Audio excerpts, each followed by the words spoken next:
Welcome.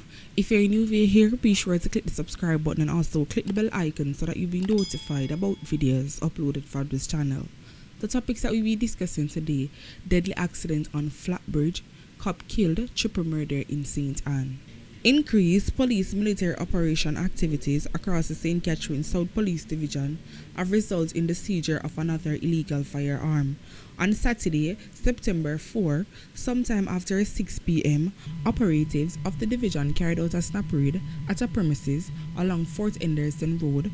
During the raid, a man was observed acting suspiciously and was searched, and a 38 Beretta pistol loaded with 4 live rounds was reportedly seized from him.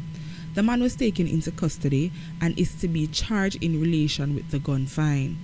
It was the second firearm seized by the St. Catherine South Police within the past few days. On Wednesday, September 1st, a Mach 11 submachine gun and 5 live round cartridges were recovered by the police in nted area of Portmore. The increased operational activities are to continue, and the police are pleading to law-abiding citizens to cooperate and provide any information available about illegal activities across the division. Police investigators are ongoing into Thursday night gun attack in Lime Lane, St. Ann, that resulted in the death of a farmer during curfew hours.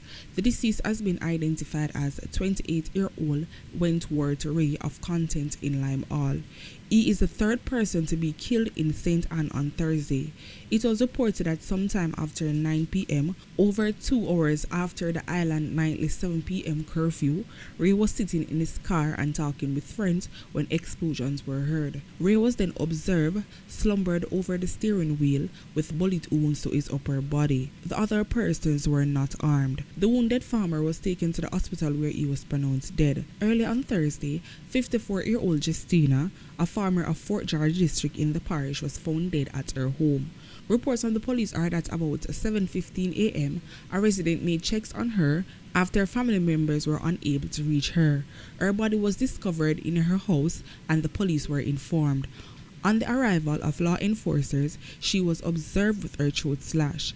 Hours later, 24-year-old Shanika Haynes, otherwise called Shan, a bartender of Lewis District in St. Ann, was shot and killed by unknown men at her home also during the curfew hours. Reports from the St. Anne's Bay police are that about 9:20 p.m. on Thursday, Haynes and other family members were at home when armed men gained entrance to their house, opened gunfire, hitting her before making their escape.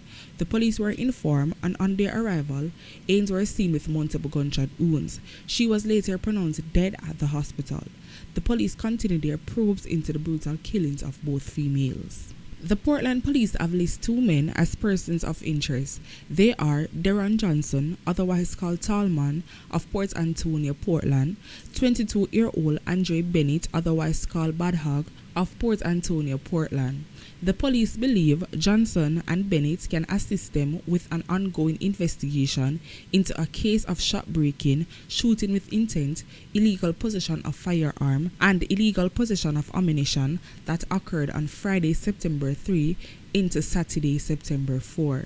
News of passing of a well-known constable, Damian KlLLED, from complications associated with the Big C has shattered the mood among colleagues at the police post at the Sangster International Airport, as some did not even realize he was ill. KlLLED was attached to the Port Division of the Jamaica Constabulary Force in Montego Bay, St. James, had previously worked at several police stations across St. James and was considered as an officer with a bright future in the JDF.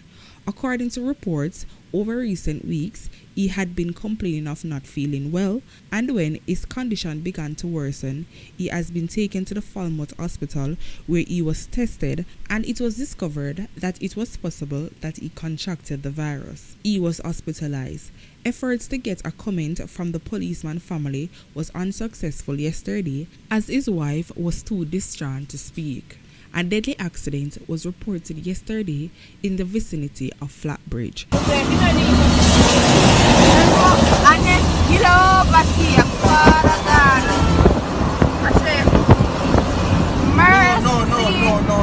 No. Watch there. Me catch you. Shit. Me catch You see? Them people in the car, they dead, you know. Camera. Just calm down. Just calm down. Just calm down. They're not dead. Calm down.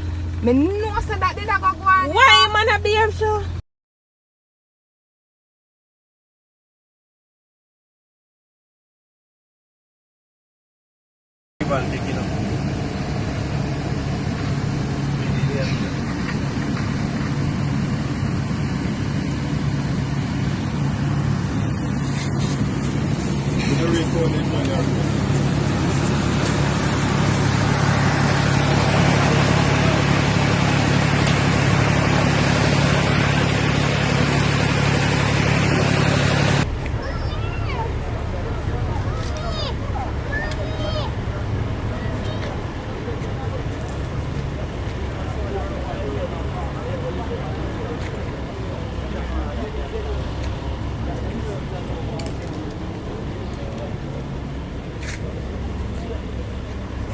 These are the things we talk about every day, and these are the things we see happening over and over. People, why me can't take time drive on the road? Why me can't left out early and go on off a go? So when una dip on the road, una not in a rush. It's like if we don't feel, we can't learn. Why this Tallman think it was necessary to overtake a line of traffic pan Flatbridge? From all of the stories we hear from Flatbridge, I saw your heart strong, sir. It's either one out of two things. Is either this man never yet hear about Flatbridge, or him did it on purpose. And I know 95% of drivers in Jamaica, especially in Kingston, St. Catherine, knows the Flatbridge and one place where you can run risk. So it not add up to me. So it only leave me for think one thing. It's not like say it's a car you drive where your mind could have tell you say you could have swerved through the jam up a little bit or the traffic, whatever you want to call it, and make it. It's a big old truck you drive. Which part in your mind it tell you say things would have work out? Maybe Flatbridge is really haunted for real. Somebody must stand up over that bridge there and manipulate them people in mind, because this can't normal. I just can't get over the fact say this man is driving a truck and him try to do something like this. People wanna really think happen. I need to hear what are your thoughts and all these stories down in the comment section, especially this Flatbridge story. Sit right with me. We have made it to the end of our next video. Thank you guys for watching. Catch you guys next time. I'm out, and stay blessed and stay safe. I'm out.